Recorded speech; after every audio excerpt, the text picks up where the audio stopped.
नमस्कार दोस्तों, मैं सरिता कुमारी वॉव्स स्टडी चैनल में आप सभी का स्वागत करती हूँ। आइए दोस्तों, पर्यावरण एवं शिक्षा शास्त्र का अध्ययन हम लोग कर रहे थे, जिसके अंतर्गत हम लोगों ने परिवार एवं मित्र चैप्टर को पढ़ा।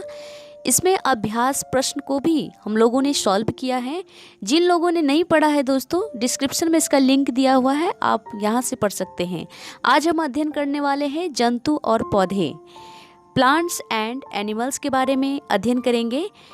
ये चैप्टर प्राथमिक स्तर पर जो सीटेट या एसटेट, यूपीटेट या बीटेट एग्जाम में जो प्रश्न पूछे जाते हैं पर्यावरण से रिलेटेड, तो इसमें जंतु और पौधे चैप्टर से 1 to 10 क्वेश्चन पूछ लिए जाते हैं। कितने? 1 to 10, 1 से लेकर के 10 तक क्वेश्चन पूछे जाते हैं।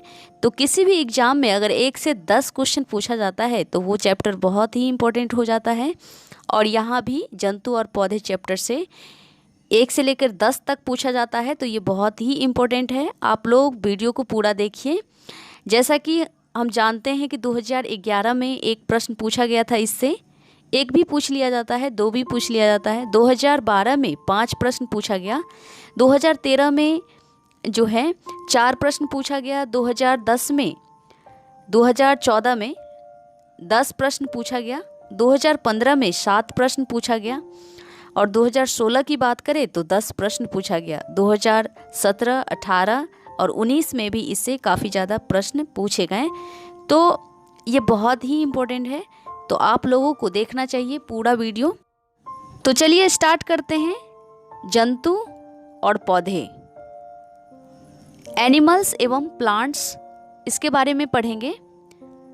तो इस चैप्टर के अंतर्गत हम लोग पहले प्लांट्स का अध्ययन करेंगे और उससे रिलेटेड अभ्यास प्रश्न को भी देख लेंगे, सॉल्व करेंगे, जिससे कि थ्योरी का रिवीजन हो जाए। और फिर जंतु को पढ़ेंगे और अभ्यास प्रश्न का हल करेंगे, क्योंकि इससे क्या होगा कि क्वेश्चन का क्विकली रिवीजन हो जाएगा, जिससे कि याद नहीं करना पड़ेगा। तो आप लोग वीडियो को पूरा देखिए। चलिए स्टार्ट करते हैं। सजीवों, सबसे पहले सजीव के बारे में जान लेते हैं। सजीव 3 वर्गों में बांटा गया है सजीवों को: पादप जगत, जंतु जगत, सूक्ष्म जीव जगत। सजीव प्राणी जो है बहुकोशिकीय और एक कोशिकीय दोनों प्रकार के होते हैं, यानी सजीव प्राणी में दोनों प्रकार के गुण मौजूद होते हैं, बहुकोशिकीय का भी और एक कोशिकीय का भी। अरस्तु ने समस्त जीवों को 2 जगत में बांटा है: जंतु समूह यानी एनिमल किंगडम और वनस्पति समूह यानी प्लांट किंगडम। लिनियस ने भी अपनी पुस्तक सिस्टमा नेचर में 2 जगत को बांटा है। समस्त जीवों को कितने जगत में बांटा है? 2 जगत में, प्लांट किंगडम और एनिमल किंगडम। सेम अरस्तु के जैसा लिनियस ने भी 2 जगत में डिवाइड किया, प्लांट किंगडम और एनिमल किंगडम। चूंकि लिनियस ने जो भी वर्गीकरण की जो प्रणाली शुरू किया, उसी से आधुनिक वर्गीकरण प्रणाली की नींव पड़ गई। इसीलिए उन्हें आधुनिक वर्गीकरण का पिता, फादर ऑफ मॉडर्न टेक्सोनॉमी कहा जाता है। किसे कहा जाता है? लिनियस को। याद रखना है, फादर ऑफ मॉडर्न टेक्सोनॉमी किसे कहा जाता है? लिनियस को, यानी आधुनिक वर्गीकरण का पिता कहा जाता है। इसी को आधार बनाकर वर्तमान में या आधुनिक समय में सजीवों के 5 जगत का अध्ययन किया जाता है। इस 5 जगत का वर्गीकरण हिवटेकर ने किया। किसने किया 5 जगत का वर्गीकरण? हिवटेकर ने। ये पूछा जा सकता है। आइए देखते हैं ये 5 जगत कौन कौन से हैं। हिवटेकर ने 1969 ईस्वी में, यानी 1969 में ये 5 जगत बताया। पादप के 5 जगत का वर्गीकरण किया। तो ये कौन कौन है देख लेते हैं। पादप जगत, पहला हो गया पादप जगत, दूसरा हो गया जंतु जगत, तीसरा हो गया कवक, और चौथा हो गया प्रोटिस्टा, 5वां हो गया मोनेरा। तो याद रखना है दोस्तों, पादप जगत, पौधे के अध्ययन को पादप जगत कहते हैं। जंतु जगत, जंतुओं के अध्ययन को जंतु जगत कहते हैं। कवक यानी मशरूम और फफूंदी के अध्ययन को कवक कहते हैं। और प्रोटिस्टा, अमीबा और पैरामीशियम का अध्ययन प्रोटिस्टा कहलाता है। मोनेरा की बात करें तो जीवाणुओं का अध्ययन मोनेरा कहलाता है। तो इस तरह से 5 जगत के बारे में हिवटेकर ने बताया है। अब हम कुछ फैक्चुअल क्वेश्चन को देख लेते हैं। पादप एवं जंतुओं के बीच जो कड़ी होती है उसको क्या कहते हैं? यगलीना। याद रखना है, ये इंपॉर्टेंट क्वेश्चन है। पादप एवं जंतुओं के बीच की कड़ी को क्या कहते हैं? यगलीना कहते हैं। दूसरा है कि वर्गीकरण की आधारभूत इकाई क्या होती है? तो जाति होती है, यानी स्पीशीज। क्या होती है वर्गीकरण की आधारभूत इकाई? जाति। याद रखना है। कवक की कोशिका भित्ति कैंची की बनी होती है? काइटिन की बनी होती है। याद रखना है, कवक की कोशिका भित्ति कैंची की बनी होती है? काइटिन की। पहला तो हो गया पादप एवं जंतु के बीच की जो कड़ी है उसको यगलीना कहते हैं। दूसरा हो गया कि वर्गीकरण की आधारभूत इकाई क्या है? जाति है। और तीसरा है कवक की कोशिका भित्ति कैंची की बनी होती है? तो काइटिन की बनी होती है। ये बहुत ही इंपॉर्टेंट क्वेश्चन है, फैक्चुअल रूप से पूछ लिया जाता है। अब हम प्लांट्स का अध्ययन करेंगे, क्योंकि इस चैप्टर में हमें प्लांट्स एवं एनिमल्स का मुख्य रूप से अध्ययन करना है। तो आइए देखते हैं प्लांट्स के बारे में। पेड़ पौधे जो है यानी प्लांट्स जो है पर्यावरण एवं पारिस्थितिकी तंत्र को संतुलित बनाए रखने में आधारभूत भूमिका निभाते हैं। प्लांट से सभी प्राणी को ऊर्जा उपलब्ध होता है। सभी जीव जंतुओं को खाद्य पदार्थ की उपलब्धता होती है। बालकों का अपनी बाल्यावस्था में पेड़ पौधे से जो है परिचय हो पाता है। बालक के लिए बेहद ये खास है पेड़ पौधे। बाल्यावस्था में ही पेड़ पौधे से परिचित हो पाता है और विभिन्न तरह की जानकारियाँ उपलब्ध हो पाती है। अब पेड़ पौधे की भाग की बात कर लेते हैं। पेड़ पौधे एवं के भाग एवं उनकी जो है भूमिका क्या है। जैसे पेड़ पौधे का भाग की बात करें तो पेड़ में क्या होता है? जड़ होता है। पहले जड़ को पढ़ेंगे, उसके महत्व को पढ़ेंगे। तना, उसके महत्व को पढ़ेंगे। पत्ती और उसके महत्व को पढ़ेंगे। फूल और उसके महत्व को पढ़ेंगे। फल एवं महत्व, बीज एवं महत्व। इन सब टॉपिक के यानी जो पौधे के भाग हैं उसकी क्या भूमिका है और उसका क्या महत्व है उसको देखते हैं।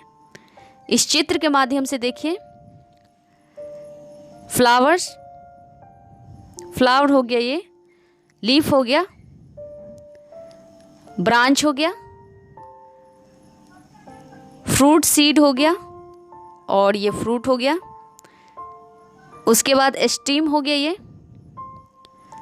और ये रूट हो गया, जड़, सीड हो गया, ये बीज हो गया। तो चलिए देखते हैं, एक एक चीज का अध्ययन करते हैं। फ्लावर्स की बात कर लेते हैं। तो फूल जो है नए पौधे के विकास में सहायता करते हैं, क्योंकि फूल जो है पौधे के प्रजनन अंग होते हैं। फूलों की पंखुड़ियाँ रंगीन होती है। भिन्न भिन्न प्रकार के पौधे की पंखुड़ियों का रंग भी भिन्न भिन्न होता है। फूल के कई भाग होते हैं, जैसे कि बाह्यदल, पंखुड़ियाँ, त्रिकेसर और पुंकेसर। ये सब पौधे के भाग होते हैं, फूल के भाग होते हैं। फूलों में सबसे बड़ा फूल रेफ्लेशिया और नलडाइस तथा सबसे छोटा फूल वुल्फिया होता है। याद रखना है, सबसे बड़ा कौन सा? रेफ्लेशिया और सबसे छोटा वुल्फिया। फूलों की घाटी चमोली उत्तराखंड में अवस्थित है। इम्पोर्टेंट चीज़ को हम लोग पढ़ रहे हैं, तो ये सारा टॉपिक को ध्यान रखना है जो मैं बोल रही हूँ। या तो आप लिख लीजिए या इसको ध्यान में रखिए या वीडियो बार बार देखिए, क्योंकि इस चैप्टर से एक एक पॉइंट से क्वेश्चन पूछा जाता है। तो फ्लावर्स के बारे में हम लोग पढ़ रहे थे। अब इसके महत्व को देख लेते हैं। परागन की जो प्रक्रिया है फूल द्वारा ही संपन्न होती है। परागन की प्रक्रिया किसके द्वारा संपन्न होती है? फूल के द्वारा। इसी प्रक्रिया के द्वारा पौधे में प्रजनन प्रक्रिया होती है। याद रखना है, या तो आप लिखते जाइए या ध्यान में रखिए। परागन की प्रक्रिया कई प्रकार से होती है, जैसे कि वायु द्वारा, कीटों द्वारा, जल द्वारा, पक्षियों द्वारा, जंतुओं जैसे कि चमगादड़ व घोंसलों इत्यादि के द्वारा होता है। कुछ फलों को खाया भी जाता है, जैसे कि केला, सहजन, कद्दू, तोरई, ये सब मतलब फूल हैं। फल बोल दिया था मैंने, ये फूल है, इसको खा लिया जाता है। जैसे केला का फल भी खाते हैं और फूल भी खाते हैं। सहजन ये भी फूल के अंतर्गत आता है, कद्दू भी फूल के अंतर्गत आता है, तोरई भी फूल के अंतर्गत आता है, इसको हम लोग खाते हैं। कुछ फूलों से इत्र बनाए जाते हैं, जैसे गुलाब से बनता है, इससे भी जो है लौंग और केसर भी बनाया जाता है। लौंग और केसर से भी इत्र प्राप्त होता है और गुलाब के फूल से भी इत्र की प्राप्ति होती है। अब हम इसकी पत्ती की बात कर लेते हैं, लीफ के बारे में बात करते हैं। पत्ती की क्या विशेषता है और पत्ती की क्या भूमिका है, महत्व क्या है, ये देखते हैं। पौधे की पत्तियां जो है तनों व टहनियों के सहारे निकलती है, या तो तना से निकलती है, टहनी से निकलती है पत्तियां। उसके बाद पत्तियां जो है मुख्य रूप से हरे रंग की होती है, ये तो सब जानता है, जबकि कुछ पौधे की पत्तियां लाल, बैंगनी और पीले रंग की भी होती है। कुछ पौधे की बात कर रही हूँ मैं, कुछ पौधे की पत्तियां लाल, बैंगनी और पीले रंग की भी होती है। इसकी महत्व क्या है, इम्पोर्टेंस ऑफ लीफ। पत्तियां सूरज की रोशनी में जल और कार्बन डाइऑक्साइड की सहायता से प्रकाश संश्लेषण करती है, जिससे पौधे में भोजन का निर्माण होता है। पत्तियों से जो जलवाष्प बाहर आता है उसे वाष्पोत्सर्जन कहा जाता है। याद रखना है, पत्तियों से जो जलवाष्प बाहर आता है उसे क्या कहा जाता है, वाष्पोत्सर्जन, यानी वाष्प उत्सर्जन बोल सकते हैं या वाष्पोत्सर्जन बोल सकते हैं, इसको कहा जाता है। अब हम प्रकाश संश्लेषण की थोड़ी सी यहाँ पे बात कर लेते हैं, क्योंकि यहाँ पे बात हुआ है कि पत्तियाँ सूर्य की रोशनी में जल और कार्बन डाइऑक्साइड की सहायता से प्रकाश संश्लेषण की क्रिया करती है। तो प्रकाश संश्लेषण की बात करें तो सबसे ज़्यादा लाल रंग के प्रकाश में जो है प्रकाश संश्लेषण की क्रिया हो पाती है। उसके बाद दूसरे नंबर पर बैंगनी रंग के में होती है। उसके बाद हरे रंग में जो है ये बिल्कुल भी नहीं होती है, पूरी तरह से रुक ही जाती है। प्रकाश संश्लेषण की क्रिया हरे रंग में रुक जाती है पूरी तरह से। नागफनी की पौधे की बात कर लें तो नागफनी में प्रकाश संश्लेषण की प्रक्रिया उसके हरे रंग वाले तने में होती है, क्योंकि उसकी पत्तियां कांटेदार होती हैं। और ये नागफनी यानी कैक्टस इसको कहते हैं। तो एक पक्षी होता है फाख्ता नामक पक्षी, कैक्टस के कांटों के बीच अपना घोंसला बनाती है। क्या नाम है पक्षी का, फाख्ता। क्या नाम है, फाख्ता नामक पक्षी कैक्टस के कांटों के बीच अपना घोंसला बनाती है। नागफनी में प्रकाश संश्लेषण की प्रक्रिया कहाँ होती है, हरे रंग वाले तने में होती है, क्योंकि इनकी पत्तियां कांटेदार होती है। अब नेक्स्ट हम बात कर लेते हैं ब्रांच की, शाखा। तो बहुत सारा पौधे, एक पौधे में बहुत सारा ब्रांच होता है, तना जिसको बोलते हैं। यह पौधे का वह भाग होता है जो प्रायः भूमि के ऊपर रहता है। तना जो है, इस तना की बात कर रही हूं मैं, स्टीम की, भूमि के ऊपर है और हरा व भूरे रंग का भी होता है। तने से ही टहनियाँ और पत्तियां निकलती हैं और इससे कई सारे ब्रांच भी निकल जाते हैं। तना का महत्व की बात करें तो यह जड़ द्वारा अवशोषित जल और खनिज लवण को पत्ती और पौधे के अन्य भागों में जो है पहुंचाती है। आलू, अदरक जैसे कुछ तने जो है जमीन के अंदर भी होते हैं जिसे हम खाते हैं। तो आलू, अदरक तना के अंतर्गत आएगा, याद रखना है। अब उसके बाद लीफ की तो बात हो गई, ब्रांच भी हो गया, और अब हम जड़ की बात कर लेते हैं। रूट, जड़, ये देखिए जड़ है। तो जड़ जो है यह पौधे का वह भाग होता है जो प्रायः भूमि के अंदर रहता है। जड़ यानी रूट दो प्रकार की होती है। एक तो होता है मूसला, मूसला जड़ होता है, और दूसरा होता है झकरा जड़। एक होता है मूसला जड़, दूसरा होता है झकरा जड़। तो मूसला जड़ जो है, मूसला जड़ के उदाहरण हो गया जैसे कि मटर हो गया, चना हो गया, मूली हो गया, गाजर हो गया, सरसों हो गया, जामुन हो गया, सलजम हो गया, आम, चुकंदर, ये सब क्या हो गया, मूसला जड़ के उदाहरण हो गए। और झकरा जड़ जो है जैसे गेहूँ, घास, गन्ना, मक्का, प्याज, लहसुन, यानी आप झकरा जड़ को ऐसे समझ सकते हैं कि उसकी जड़ बहुत कमज़ोर होती है और ज़्यादा गहराई तक नहीं होता है, उखाड़ने पर तुरंत उखड़ जाता है। तो इस प्रकार का जो जड़ होगा वो झकरा जड़ के अंतर्गत आएगा। तो समझ सकते हैं गेहूँ, घास, इन सब का जो जड़ होता है ये झकरा जड़ के अंतर्गत आता है। गन्ना हो गया, उसके बाद मक्का हो गया, प्याज हो गया, लहसुन हो गया। और जो मूसला जड़ होता है जैसे कि मटर, चना, मूली, गाजर, सरसों, जामुन, सलजम, आम, चुकंदर, इस सब में मजबूत जड़ होता है। अब जड़ की विशेषता की बात कर लेते हैं। जड़ जो है यह पौधे को जमीन से पकड़े रहता है, देखिए पकड़े हुआ है। उसके बाद जमीन से जल एवं खनिज पदार्थ को अवशोषित करता है तथा तने को पहुंचाता है, तने के विभिन्न भागों में पहुंचा देता है। तो इस तरह से ये रूट की इम्पोर्टेंस हो गई। अब हम फूल की बात कर लेते हैं। फूल को हम लोगों ने पढ़ लिया था। फल की बात कर लेते हैं। फ्रूट की बात कर लेते हैं। फल जो है, फल का निर्माण फूलों के अंडाशय भाग से होता है। फल का निर्माण कहाँ से होता है? फूल के अंडाशय भाग से, याद रखना है। या तो आप कॉपी में नोट कर लीजिए या याद रखिए, फूल के अंडाशय भाग से होता है।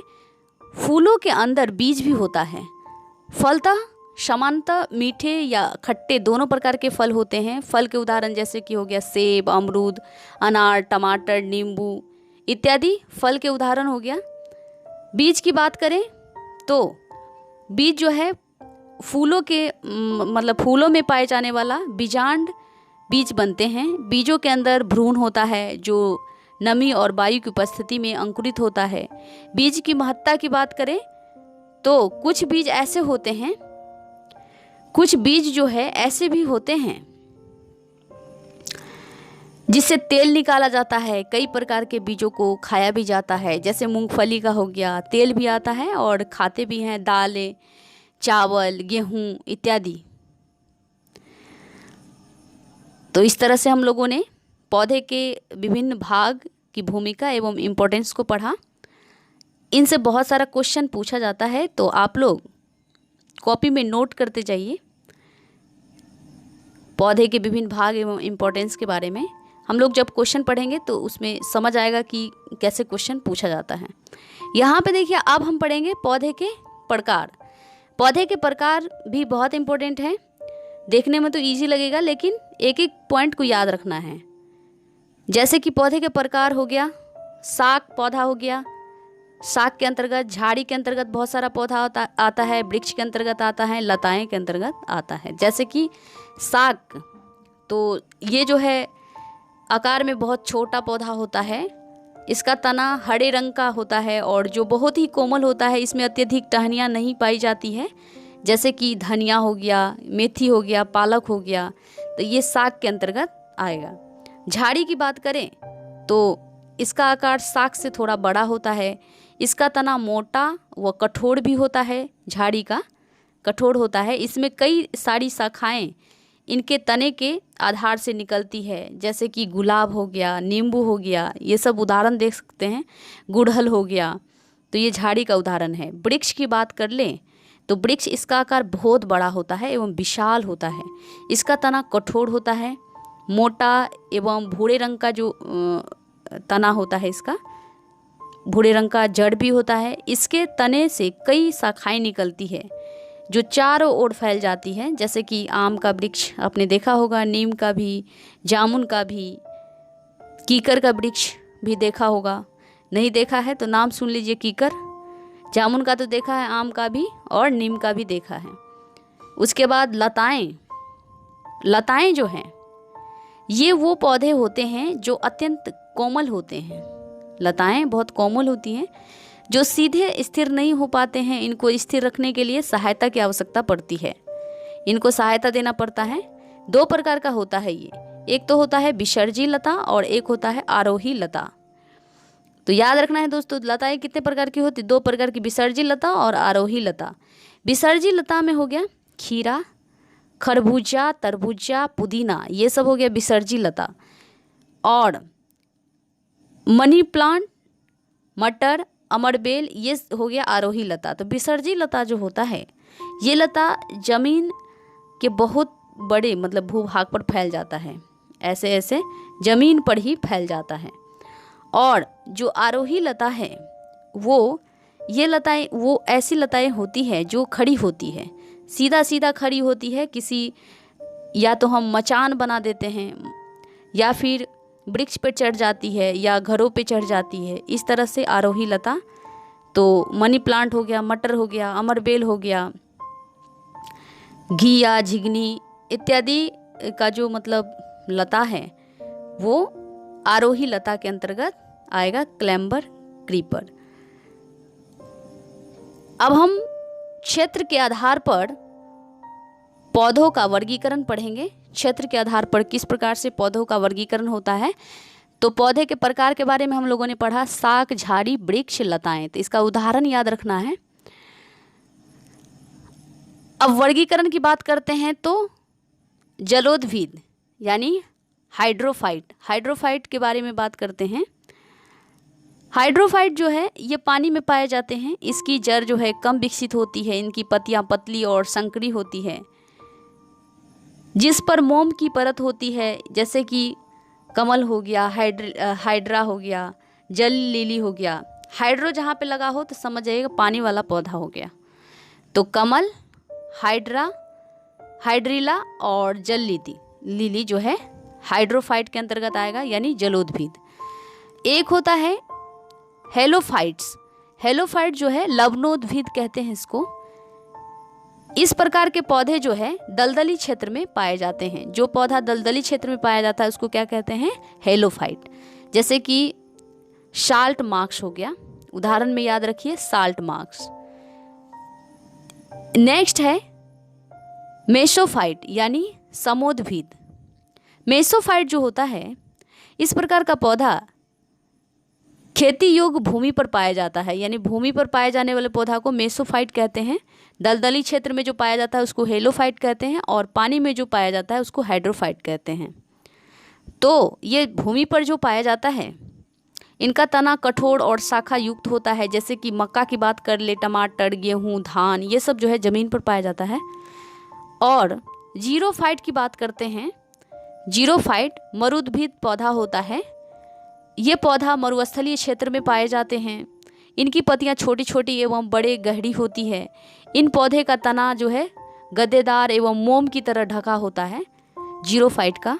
जैसे कि उदाहरण में नागफनी हो गया, एकासिया का पौधा हो गया, यूफोबिया का पौधा हो गया, ये सब पौधा है जीरोफाइट के अंतर्गत आएगा। तो याद रखना है हाइड्रोफाइट के अंतर्गत कमल, हाइड्रिला, जल लिली, हेलोफाइट के अंतर्गत जो दलदली क्षेत्र में पाया जाता है, साल्ट मार्क्स, मेसोफाइट के अंतर्गत जो ज़मीन पर पाया जाता है, टमाटर, गेहूँ, धान, ये सब आ जाएगा। जीरोफाइट के अंतर्गत मरुस्थलीय क्षेत्र में, यानी नागफनी, एकासिया, यूफोबिया। कुछ नहीं याद रहा तो नागफनी तो याद ही रहेगा, एकासिया भी याद रखिए और यूफोबिया भी याद रखिए, क्योंकि नागफनी तो पूछा जाता है, एकासिया भी पूछ लिया जा सकता है और यूफोबिया भी। अब हम कुछ विशेष प्रकार के पौधे या वृक्ष की बात करते हैं। ये बहुत इंपॉर्टेंट है, इससे बार बार क्वेश्चन पूछे जाते हैं। जैसे बरगद में टैप रूट होता है, स्तंभ जड़ होता है। तो बरगद के बारे में तो उतना नहीं पूछा जाता है, फिर भी हम याद रखेंगे। ये एक विशालकाय वृक्ष होता है, इसका फैलाव जो है अधिक होता है और इसमें टैप रूट पाया जाता है। क्रोटन की बात करते हैं। ये वो पौधा होता है जिनको फसल के साथ बोया जाता है, ताकि ये पता चले कि फसल को कब पानी की आवश्यकता है। तो सिंचाई के लिए इस पौधा का यूज होता है, क्रोटन पौधा का। फसल को जब पानी की आवश्यकता होती है, कब होती है कब नहीं होती है, ये क्रोटन पौधा बता देता है, क्योंकि ये सूखने लग जाता है। इसकी जड़ें बहुत कम होती हैं और कम गहराई तक जाती है, ऊपर में ही इसकी जड़ें होती है, और जब सूखने लग जाती है तो किसानों को ये पता चल जाता है कि फसल को पानी की आवश्यकता है। तो क्रोटन पौधा ये हो गया, इसकी विशेषता है। केला की बात करते हैं तो केला एक प्रकार का ऐसा पौधा है जो साग के अंतर्गत रखा गया है, जिसका तना कमज़ोर होता है और फूल एवं फल दोनों इसके खाए जाते हैं। केला का याद रखना है, केला से जो क्वेश्चन पूछा जाता है इसको साग के अंतर्गत रखा गया है। नेक्स्ट है खेजड़ी। अब इस खेजड़ी पौधे के बारे में बहुत सारा क्वेश्चन पूछा भी गया है और पूछा जाता है, ये बहुत इंपॉर्टेंट है। खेजड़ी जो है ये भारत के रेगिस्तानी क्षेत्रों में पाई जाने वाली पौधा है। इसको अधिक पानी की आवश्यकता नहीं होती, खेजड़ी को अधिक पानी की आवश्यकता नहीं होती तथा इनकी फलियों की सब्जी बनती है। जो इसका फल होता है, मतलब फली फूल जिसको कहते हैं, उसकी सब्जी भी बनती है।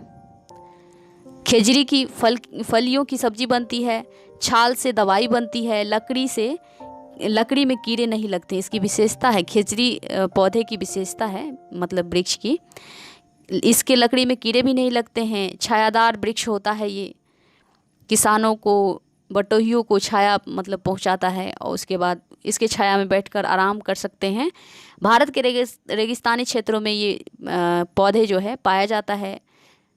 ये सब इनकी विशेषता है, तो याद रखना है, या नहीं तो आप नोट कर लीजिए या याद रखिए या वीडियो को बार बार देखिए। रेगिस्तानी ओक की बात करते हैं तो ये ऑस्ट्रेलिया के रेगिस्तानी क्षेत्र में पाया जाता है। ये बहुत बार पूछा गया है।